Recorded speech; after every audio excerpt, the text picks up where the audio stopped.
Welcome to Wine, Food and Travel with me, Marc Millon, on Italian Wine Podcast. Listen in as we journey to some of Italy's most beautiful places in the company of those who know them best, the families who grow grapes and make fabulous wines. Through their stories, we will learn not just about their wines, but also about their ways of life, the local and regional foods and specialities that pair naturally with their wines, and the most beautiful places to visit. We have a wonderful journey of discovery ahead of us, and I hope you will join me.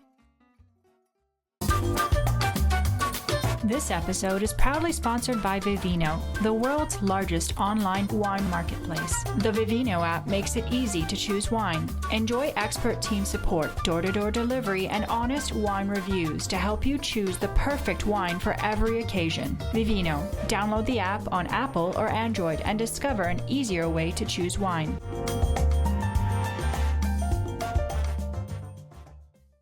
Welcome to Wine, Food and Travel with me, Marc Millon. I've just returned from a couple of trips to Sicily, the first to the eastern part of the island, where I was taking part in a Vinitaly International Academy Gita Scolastica. Here are some reflections on wine and life on a volcano. At 5:10 a.m. on October 25th, I was awoken by a noise that felt like it emerged from deep within the very bowels of our planet Earth. First rumbling profoundly before erupting with the most almighty explosion. Not just a massive bang, but a noise that had the richest depth of sound that I have ever heard or felt. Within minutes, the Via Gita Scolastica Sicily WhatsApp chat was alive with messages, most of which began along the lines of, "Holy crap, did you hear that?" Having just spent 3 full and richly rewarding days on the volcano itself, staying on its broad and high flanks at Lingua Glossa, this was a shocking and timely reminder of the immense power and explosive energy that has shaped and defined a vinescape that is utterly unique. The Etna vinescape is one of the world's most ancient. Vines have been grown on the mineral-rich volcanic soil of Etna for at least 3,000 years. According to Homer, when the intrepid Odysseus, blown off course on his fruitless attempts to return from Troy to his home island of Ithaca, came to what most scholars agree was Sicily, the home of the one-eyed giant Polyphemus, there were already vines here. Even Cyclops know the wine grapes grown out of grassland and loam in heaven's rain, said the behemoth. It is probable that throughout all of the various occupations of Sicily, Greek, Phoenician, Roman, Byzantine, Arab, Norman, French, Spanish Aragonese, Spanish Bourbon, Piedmontese, until the time of the creation of modern Italy, vines have been grown and wine made on Etna. Indeed, at the end of the 19th and the beginning of the 20th century, the wines of Etna were highly valued for their power, strength, and ability to travel by ship from Riposto, the port below Etna, around the Mediterranean to the north of Italy, as well as to France and elsewhere, in order to boost pale and insipid northern vintages, or even as a substitute to replace wines from vineyards ravaged by Phylloxera. At the same time, the Etna vinescape is one of the world's newest and most exciting. Life is hard on a volcano, and ancient vineyards cultivated on laboriously constructed dry stone terraces that had been painstakingly built by hand over centuries were being wholesale abandoned. These ancient vineyards, planted with vines often more than a century old, trained in the unique alberello etneo that needs to be worked entirely by hand, could no longer compete with more productive vineyards from elsewhere. Palmentos, stone complexes in the vineyards where the harvested grapes were trodden by foot to be made into wines, were left to fall into ruin. A great and ancient vinous patrimony was at risk of being lost forever. It is only in the last 2 decades, maybe a little earlier, that viticulture has been revived on Etna. There is excitement and dynamic energy here, and the determination to bring new vigor and prosperity to this unique mountain environment. For this reason, though Etna is one of the world's most ancient wine regions, it feels young, energetic, full of hope and determination for the future. The Etna vineyard has a unique and complex terroir.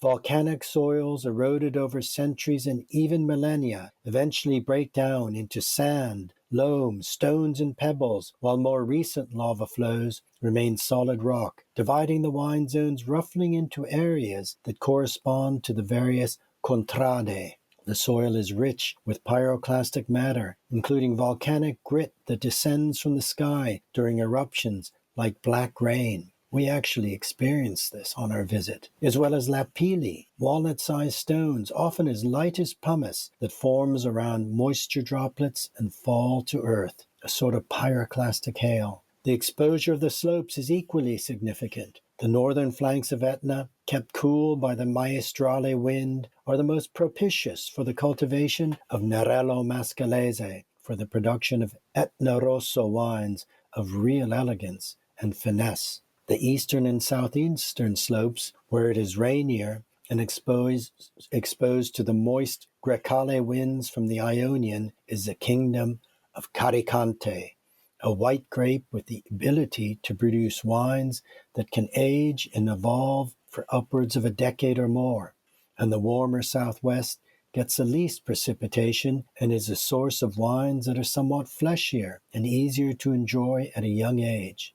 The common factors that make viticulture here both so challenging as well as rewarding are, firstly, that the vineyards grow at high altitude, from 500 to 1,000 meters above sea level, though some vines are planted up to a lofty 1,200 meters, making them the highest vineyards in Europe. Secondly, the rich volcanic soil is fabulous for growing vines, rich in minerals and nutrients, airy, coarse, and well-draining. Thirdly, there is a preponderance of old vines, really old vines, in some cases over 100 years or more. Many such vines are pre-Phylloxera, since they were planted before the time when that North American pest destroyed the majority of vineyards of Europe. High altitude, volcanic soils, and old vines are what give the wines of Etna such character and personality. The term heroic viticulture is used in Italy to indicate vineyards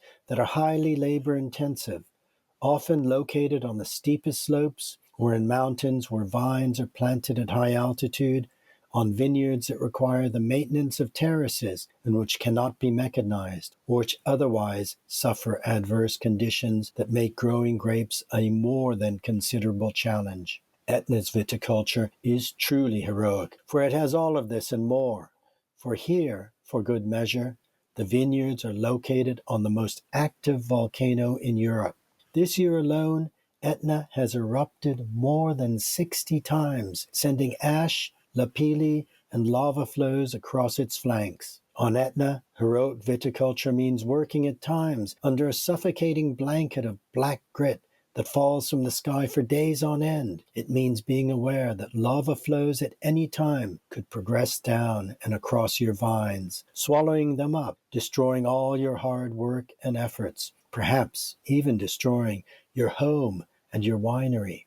Growing grapes on Etna requires unabiding faith, the nerve of a gambler, and a deep-seated belief that the considerable effort and risk required to cultivate grapes on the slope of a volcano will be compensated in the magnificence and the glory of the wines that can be produced. The renaissance of a wine region, the rebirth of modern Etna wine, did not just happen.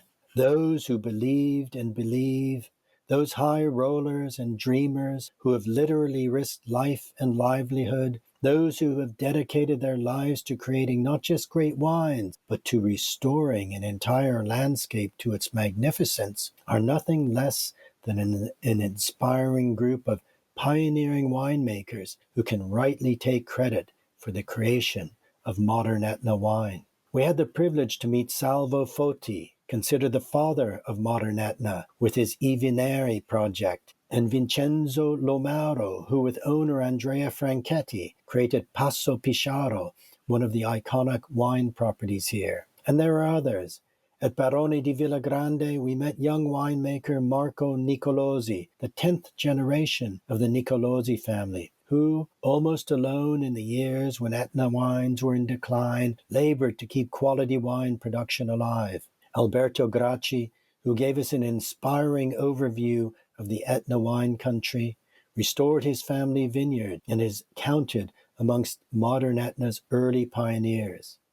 In just the last 2 decades, other inspiring winemakers have been attracted, inspired by the efforts of those literal groundbreakers who paved the way, attracted by the siren lure of making wines from ancient, sometimes century-old vines grown at altitude on the volcano. Some are well-known wine producers who have come to Etna from other parts of Sicily. Others have arrived from different parts of Italy. Some are completely new to wine. They have brought new investment, new ideas, and new energy alongside a determination to respect age-old tradition, making Etna one of the most exciting wine regions in Italy and the world. And the wines?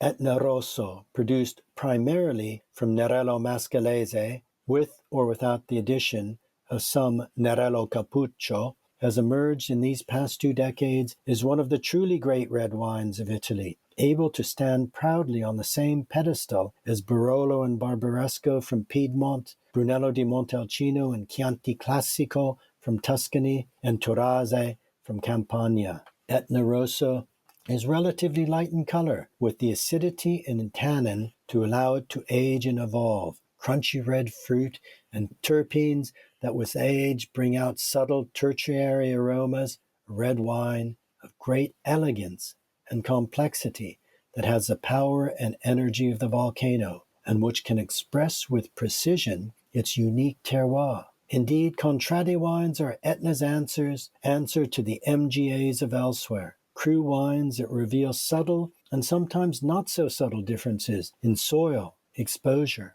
and altitude.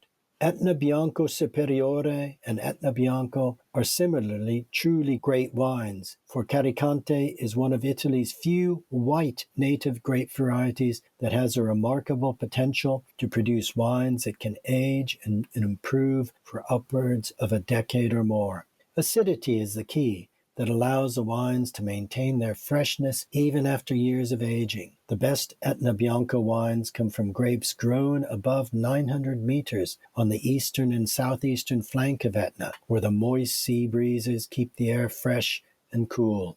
We enjoyed a vertical tasting at I Custodi that demonstrated how, with upwards of a decade aging, the aromas of the wines evolve with primary scents of lime and white flowers to a richer, deeper, and more complex bouquet, with hints of petrol, beeswax, hazelnuts, a creamy textural mouthfeel, and a marked, savory, saline finish. Etna wines, like most Italian wines, are outstanding with food. Young Etna Bianco, with its piercing backbone of acidity, is wonderful paired with Sicilian seafood antipasti, such as marinated octopus, swordfish involtini, sardines stuffed with breadcrumbs, pine nuts, and currants, or the raw gambero rosso, the red prawn of Mazzara del Vallo, its mineral fresh tingle in the mouth, matched by the crisp minerality of the wine. Older vintages of Etna Bianco have deeper and more profound flavors and can match more full and richer foods, even dishes such as the roast black pig from the Nebrodi Mountains, a protected slow-fruit presidium. Etna Rosso, when young, with its more forward fruit and tannins that are not usually aggressive, is very food-friendly, perfectly matched to simple foods such as grilled salsiccia al ceppo, the hand-chopped sausage flavored simply with salt, pepper, and wild fennel seeds. At I Custodi, chef Marco Canizzaro prepared a richly satisfying stracchetto d'asino, yes, donkey, slow-cooked in the Etna red, paired magnificently with Mario Paoluzzi's beautifully balanced Etna Rosso. Older vintages can match even more strongly favored foods, though with their elegance and finesse, I think they are probably best enjoyed simply with a nugget or two of aged pecorino cheese. To conclude, Etna's wine country is in many ways a microcosm of Italy's. Like Etna, Almost all of Italy's wine country can boast an ancient pedigree that in many cases can be traced back to antiquity. Yet an illustrious vinous patrimony that had carried on even through the Dark Ages and across the Renaissance to Risorgimento was, by the middle of the last century, in danger of being lost. Native grape varieties were being replaced with international. Wines were being produced industrially as brands, and even Italy's greatest wines did not command the respect or fetch the prices that they deserved. Chianti Classico is an example. In the 1970s, a wine sold in the straw-covered fiasco, today rightly considered one of the great wines of Italy. And there are countless other examples. For indeed, through the efforts of inspirational wine producers and winemakers all across the country, Italian wine now takes its place at the top table of world wines, not just for the excellence of its most exalted vintages, but also for the huge range of good and great wines at all levels, produced from a wealth of native grape varieties simply found nowhere else on earth. Wines that express with precision the character of the place and the people who make them. In that sense, Italy as a whole, like Etna, is at once an ancient wine country as well as one of the world's newest and most exciting. That is what makes exploring Italian wine such a fascinating subject. The role of Italian wine ambassadors is not just to extol the good and the great, but also to discover, rediscover, and keep learning, staying abreast of changes that happen in Italy so very quickly. Witness the transformation of Etna's wines from being sold in lava-encrusted bottles to tourists just 30 years ago to now ranking amongst the greatest in the country, indeed the world. These are exciting times for Italian wines and for Italian wine ambassadors. We hope you enjoyed today's episode of Wine, Food and Travel with me, Marc Millon, on Italian Wine Podcast. Please remember to like, share, and subscribe right here or wherever you get your pods. Likewise, you can visit us at ItalianWinePodcast.com. Until next time, chin chin.